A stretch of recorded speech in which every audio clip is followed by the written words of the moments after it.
네, 오늘의 강한 이미지로 남을 향유 옥합입니다. 그리고 저는 특별히 제 생일이 3월인데 3월에 제가 생일 선물로 우리 청년부 임원들한테 이 재즈클럽이라는 향수를 선물을 받았어요. 이 향수를 매 예배 때마다 뿌리고 왔습니다. 그래서 매주 최소 한 번씩은 썼던 향수인데 아직 그렇게 많이 쓰지는 않았네요. 약간 향을 생각하면 약간 머스크 느낌이고 약간 우디한 그런 향이 있습니다. 그런데 당시에 이제 향유 옥합을 깨뜨렸던 마리아가 다시 사진 띄워주시겠어요? 담은 이 옥합에서 난 향기도 굉장히 비슷할 것 같다는 생각이 듭니다. 왜냐하면 제가 이렇게 좀 자료들을 찾아보니까 되게 우디한 그런 느낌이 있다고 합니다. 우디라는 말이 좀 생소하시는 분들이 있으실 것 같아서 우드가 나무니까 약간 나무 향이라고 생각하시면 될 것 같고 향유 옥합의 이미지를 우리가 설명하면서 향유 옥합을 조금 설명드리면 일단은 오늘 본문을 보시면 3절을 잠깐 띄워주시겠어요? 3절에 보면 매우 비싼 나드 향유 한 약 300g이라고 합니다. 이 300g은요 여러분 잘 아시는 것처럼 소주병이 360ml. 눈이 왜 이렇게 반짝반짝거리는 사람들이 많아지지? 네, 그러니까 소주병보다 조금 작은 병으로 이제 그 향유 옥합이 담겨 있었다고 우리는 추측해 볼 수가 있습니다. 그런데요, 그 향유가 굉장히 비쌌습니다. 가룟 유다가 뭐라고 말했냐면 이거 팔아서 가난한 사람들한테 나눠주는 게 더 이득 아니야? 이거 300데나리온에 해당하는 값비싼 건데 말이야 라고 5절에서 이야기하고 있어요. 300데나리온은요 쉽게 설명드리면 노동자 한 명이 1년 동안 벌 수 있는 연봉이었습니다. 엄청난 액수예요. 그런데 제가 2023년 평균 노동자 임금을 찾아봤거든요. 근데 약 3천만 원에서 4천만 원 정도 한다고 하는 겁니다. 그래서 자, 우리 상상해 봅시다. 제가 받은 이 향유, 제가 가지고 있었던 이 향수가 엄청 고급 향수인 거예요. 그래서 뭐 고급 와인이나 위스키 이런 것처럼 3천만 원, 4천만 원을 호가하는 그런 향유라고 생각을 해봅시다. 그런데 저녁 식사 즈음이 됐는데 갑자기 이제 마리아라는 여자가 이 향수를 열어서 예수님의 발 아래로 이제 가는 겁니다. 가서 예수님의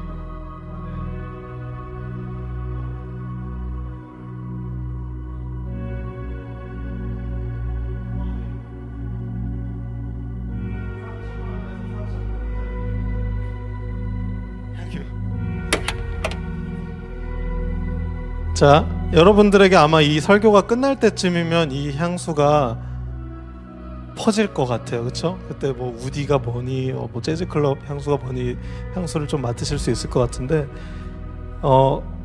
이 상황을 우리가 상상하면서 오늘의 설교를 함께 들었으면 좋겠습니다. 네, 우리 그 청년부 전 임원분들 너무 서운해하지 마시고 오늘 이 퍼포먼스를 통해서 하나님 말씀을 우리 가슴에 새겼으면 좋겠고 또 우리가 많은 것들을 상상할 수 있었으면 좋겠어요. 자, 오늘 본문을 계속해서 봅시다. 나드 향유는요 히말라야 지역에서 가져오는 그런 귀한 향수였습니다. 히말라야에서 가져오려면 이게 금방 날아가요. 휘발성이기 때문에, 알코올 성질이기 때문에.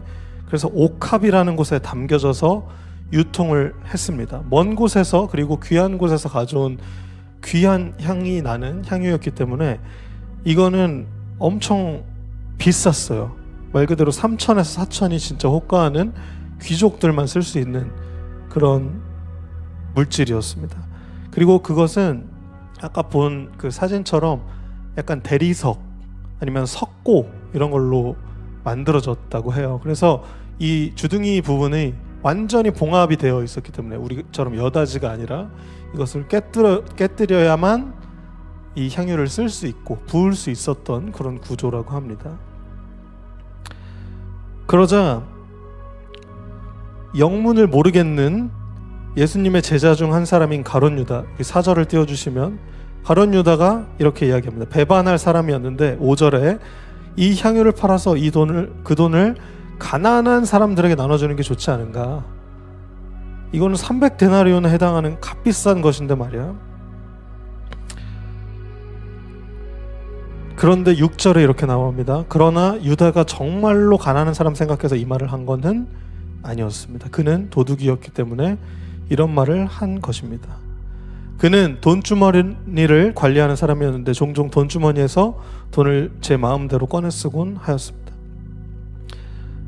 이 요한복음을 쓴 사도 요한은 아마 가룟 유다의 그 본심을 알게 되었을 거예요, 결과론적으로. 왜냐하면 나중에 예수님을 팔아먹은 배신자로 모두가 알고 있었기 때문에 후에 이렇게 기록할 수 있었겠죠. 근데 그런 팩트들을 다 뒤로하고 가룟 유다의 말이 그렇게 크게 잘못된 건 아니에요. 나름 이성적이고 합리적입니다. 제가 이렇게 여기에 이 향수를 쏟은 것도 여러분들 대부분이 저 아까운 거를 왜 쏟지? 뭐 생각하실 수도 있고 굳이 저렇게까지 해야 되나? 라고 생각하시는 분들이 있는 것처럼 말이에요. 우리도 가룟 유다가 배신자라는 사실을 알기 때문에 알지만 만약에 그 자리에 있었으면 가룟 유다처럼 합리적이고 이성적이고 심지어 예수님이 하셨던 가난한 사람들 구제해라, 가난한 사람들을 위해서 너네가 헌신해라, 봉사해라 했던 말에 틀린 말도 아니기 때문이에요. 그렇다면 오늘 본문에서는 도대체 무엇을 말하고 있다는 것입니까? 자, 우리 계속해서 읽어보겠습니다. 7절과 8절 마지막 말씀입니다. 예수님께서 7절에서 말씀하십니다. 이 여자가 하는 대로 내버려둬라. 마리아는 내 장례를 치를 날을 위해 이 향유를 준비해 둔 것이다. 8절 가난한 사람들은 너희와 항상 함께 있겠지만 나는 너희와 항상 함께 있지는 않을 것이다. 예수님은 가난한 자를 구제하는 것을 결코 가볍게 여기셨던 분이 아닙니다.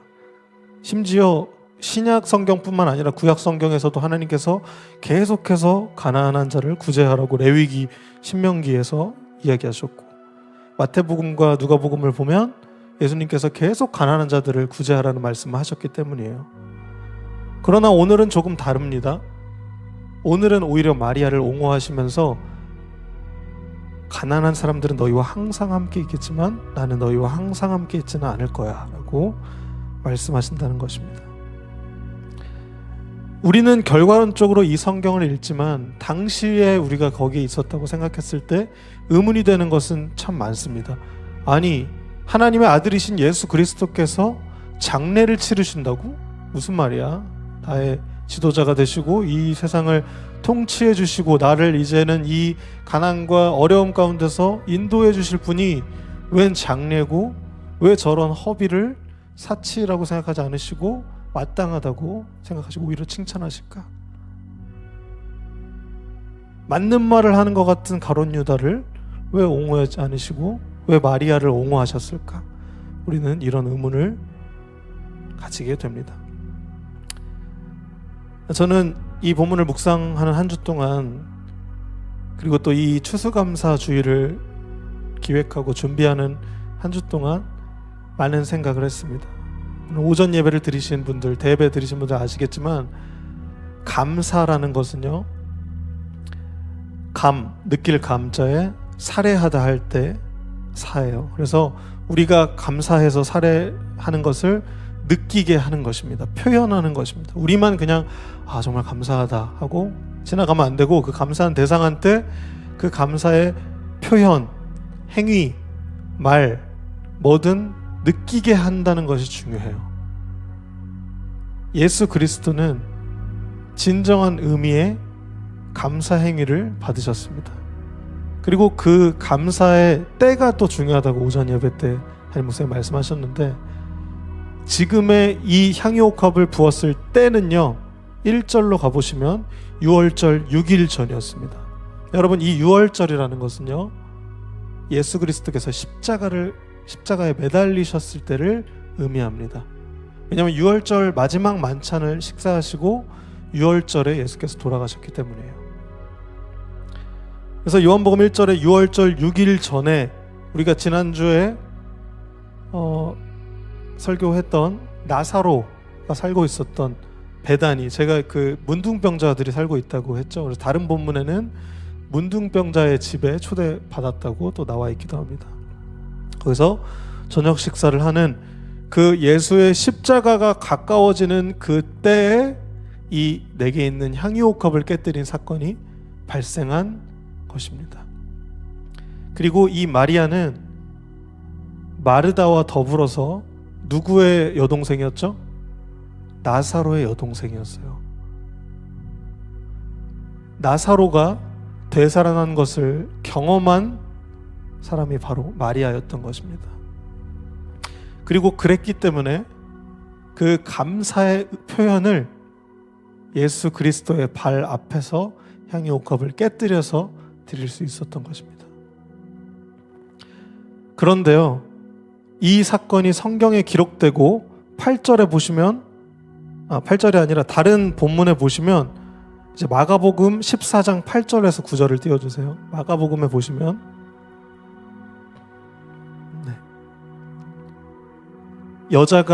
이 여자는 마리아는 자기가 할 수 있는 일을 했다. 죽기 전에 내 장례를 위해 내 몸에 향유를 부어준 것이다.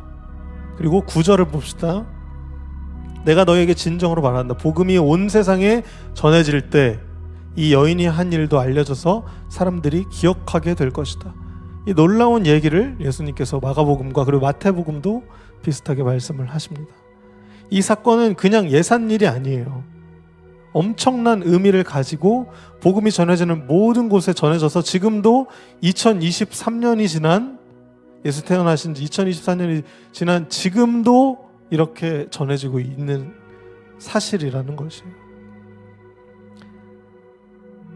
여러분, 이것은 왜 중요하냐면요, 예수께서 죽으시고 다시 사시고 이것들을 예표하는 사건이기 때문에 중요합니다. 상징하는 사건이기 때문에 중요합니다. 그리고 모든 인류의 감사를 대표해서 마리아가 그 값비싼 3천, 4천만 원짜리 향유를 깨뜨린 행위이기 때문에 의미가 있는 것입니다. 그렇다면 전 또 이런 생각을 했어요. 마리아가 그 모든 걸 이해하고 역사적으로나 신학적으로 다 이해하고 그렇게 기꺼이 드렸을까? 전 아니라고 생각해요. 몰랐을 거예요, 아마. 그 엄청난 의미나 이런 것들은 몰랐을 것입니다.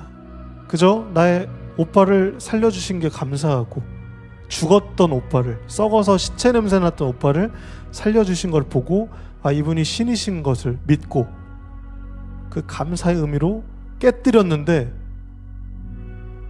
속된 말로 얻어 걸린 거야, 이 엄청난 일에. 그러나 그것은 얻어 걸린 것이 아니었고 하나님의 계획과 하나님의 역사 가운데 있었던 일인 것입니다. 여러분, 이제 우리 이 사건을 좀 돌아봤으니까 우리 스스로를 한번 돌아봅시다. 먼저 여러분들께 여쭤봅니다. 여러분은 마리아이십니까? 아니면 가룟 유다이십니까? 아니면 그 자리에 있었던 한 사람이십니까? 우리가 깊게 고민해 봤으면 좋겠어요. 우리가 가진 것들을 내어드릴 수 있는 기쁨이 있는가? 아니, 내가 가진 것을 기꺼이 드릴 수 있는 믿음이 있는가? 예수가 나를 살리신 것이라는 그 확신이 나에게 있는가? 우리는 분명히 돌아보아야 할 것입니다. 오늘의 설교에서 가장 중요한 것은 이 마리아와 가룟 유다의 차이입니다. 저는 결국은 마리아와 가룟 유다의 차이는 그 믿음에서 비롯되었을 것이라고 생각해요. 가룟 유다는 믿지 못했고 마리아는 믿었기 때문에 마리아는 기꺼이 향유옥합을 깨뜨릴 수 있었고 가룟 유다는 그것을 비판하고 정죄할 수밖에 없었던 것입니다. 오늘 우리의 예배를 돌아봅시다. 혹시 우리 마음에 그래도 내가 예배 와서 참석했고 또 적당한 액수의 헌금도 하나님께 드렸기 때문에 주님께서 기뻐하시는 예배를 드렸다라고 생각하신 분 혹시 계시진 않습니까?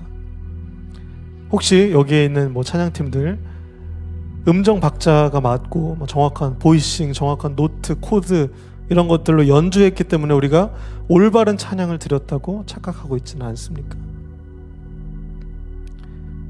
중요한 것은 하나님은 우리의 마음의 중심을 보시는 분이시라는 것입니다. 우리의 심령을 감찰하시고 우리의 마음속 심연의 그 가장 깊숙한 곳을 우리보다 더 잘 아시는 하나님께서 우리의 그 작은 행위를 원하셔요. 하나님은 그게 3천만 원, 4천만 원짜리 향유여서 그것을 기뻐 받으신 게 아니에요. 그녀가 가진 모든 것을 내어드릴 수 있는 그 마음의 중심을 보셨기 때문에 그것을 구속에 대한 감사의 의미로 예수 그리스도는 받으셨다는 것입니다. 우리 마음을 돌아봅시다. 여러분, 헌금하지 않아도 괜찮습니다. 여러분의 마음에 그 헌금 이상의 마음이 있으신 분들은 헌금하지 않으셔도 괜찮아요. 그 행위를 보시는 분이 아니기 때문이에요. 헌금의 액수 10원 드리셔도 괜찮습니다. 여러분의 마음을 담았다면. 여러분, 우리 그러한 껍데기나 비본질적인 것들에 속지 않고 온전한 중심을 하나님께 드립시다. 오늘 이 예배의 시간 우리는 이곳의 이 향기는요 다른 것에 있지 않아요. 이 향수, 이 우리의 헌금의 액수, 추수감사 헌금, 퍼포먼스, 기도 제목 쓰는 거 이런 게 있는 게 아니라 그것을 대하는 우리의 마음의 중심이에요. 여러분, 우리의 마음의 중심은 어떤 것을 바라보고 있습니까? 우리는 어떤 것을 깨뜨려서 하나님께 내어드릴 수 있는 것입니까? 우리는 매주 내 삶을 깨뜨립니다라는 찬양을 통해서 봉헌하고 예물을 하나님께 올려드리지만 그 찬양의 의미는 도대체 우리에게 무엇입니까? 우리가 그저 외워진 멜로디와 가사를 읊조리는 것 이상의 것을 하나님께 드려야 한다는 것입니다. 우리의 매주 찾아오는 이 찬양과 이 말씀과 예배와 모든 팀 모임에 허례허식과 가식과 껍데기가 아니라 우리의 마음의 중심을 깨뜨려서, 아니 나를 깨뜨려서, 내 삶을 깨뜨려서 하나님을 예배하는 것이 하나님이 기뻐하시는 것입니다. 우리가 그 의미를 알지 못해도 마리아처럼 그 구속사적 역사에서 엄청 중요한, 가장 중요한 그 일을 마리아뿐 아니라 우리가 할 수 있다는 것입니다. 무엇으로요? 우리의 마음의 중심, 3, 4천만 원이 아니에요.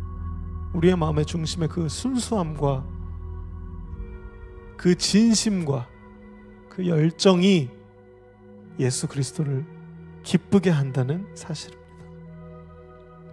3절에 그래서 이렇게 나와 있습니다. 그러자 그 향기가 온 집안에 가득하였습니다. 여러분, 오늘도 이 DY 예배에서는 예수 그리스도의 향기가 흘러넘칩니다. 그러자 그 향기가 온 집안에 가득하였습니다. 오늘의 결론을 맺습니다. 여러분, 마리아는 주님을 향한 그 감사와 사랑으로 정성을 다해서 준비한 자기의 결혼 지참금과 같은, 지금으로 따지면 예물, 예단 이런 것처럼 그럴 만한 가치를 가진 그 옥합 향유를 깨서 그 값비싼 향유를 주님 발 앞에 부었습니다. 그래서 자신도 모르게 그 어느 제자도 하지 못했던 주님의 죽음을 예비하는 귀한 일을 하게 되었습니다. 여러분, 우리가 이제 남은 것은 우리가 가지고 있는 이 옥합을 깨뜨리는 것입니다. 우리가 가진 제일 값비싼 향유가 든 옥합은 과연 무엇입니까? 그것이 돈일 수도 있고, 여러분들의 참석일 수도 있고, 행위일 수도 있고, 선택일 수도 있고, 여러분들의 용기일 수도 있고, 그것은 다양한 형태로 나타날 것입니다. 그러나 중요한 것은 하나님은 우리의 중심을 꿰뚫을 수 있는 분이십니다. 우리가 느끼지 못한 우리의 비본질과 중심마저도 하나님은 알고 계십니다. 우리 모두는 우리의 가장 귀한 것을 아낌없이 주님 앞에 깨뜨려서 내어드릴 수 있어야 하겠습니다. 그래서 오늘 본문의 마리아처럼 장차 오실 예수 그리스도의 그 재림을 향기롭게 준비할 수 있는 DY 공동체가 될 수 있기를 진심으로 바랍니다. 우리 마지막으로 제가 한 가지 선행만 좀 이야기하고 마무리하려고 하는데요. 제가 한번 칼럼에도 썼던 이야기입니다. 우리 예은 청년이 자신의 첫 이제 취직하고 처음 받은 월급을 하나님께 온전히 헌금하겠다고 이제 저한테 이야기를 꺼냈어요. 제 마음속 깊은 곳에서는 여러 가지 생각이 들었습니다. 왜냐하면 사회 초년생이고 자신의 첫 월급이고 연애가 시작됐고 막 그런 모든 상황들을 아니까 얘가 돈이 얼마나 필요할까, 그리고 이것이 정말 잘한 행동이라고 내가 어떻게 얘기를 해줘야지 될까, 어떻게 본질을 흐트리지 않을 수 있을까, 이런 것들을 되게 많이 고민을 했어요. 그런데 이제 제가 기도하면서 깨닫게 된 것은 그 행위나 그 본질이 어떠하든지 저는 사실 몰라요. 그러나 하나님은 예은이의 그 중심을 아세요. 그리고 그 행위를 보시고 판단하시고 제 생각엔 아마 기뻐 받으셨으리라 생각합니다. 그리고 그것이 예은이처럼 첫 월급이 아니어도 괜찮아요. 전 예를 들어서 어제 우리 영웅이 어디 있어요? 영웅이가 감기에 걸리고 너무 몸이 안 좋았는데 안 좋은 몸을 끌고 새순 모임에 참석을 했더라고요. 토요일 저녁 8시에. 저는 그러한 모습과 그러한 선택들이 영웅이에게 있는 향유 옥합이 될 수 있을 거라고 생각해요. 여러분, 이처럼 우리의 행위나 껍데기에 국한되지 말고 우리의 마음의 중심을 하나님께 드릴 수 있는 우리 DY가 됩시다. 저도 제 가장 귀한 제 성대를 끝까지 사용하려고 해요. 어떤 이들은 좀 아껴라, 좀 절제해라 이런 얘기 하지만 저는 어차피 쓸 거, 어차피 거룩하게 헌신하고 낭비할 거 이곳에서 불사르고 싶어요. 이것은 가치 있기 때문이에요. 온 향기를 가득하게 할 수 있기 때문이에요. 우리의 삶과 우리의 젊음과 우리의 가장 귀한 것들 모든 것 다해서 온전히 하나님을 높여드릴 수 있는 공동체가 됩시다.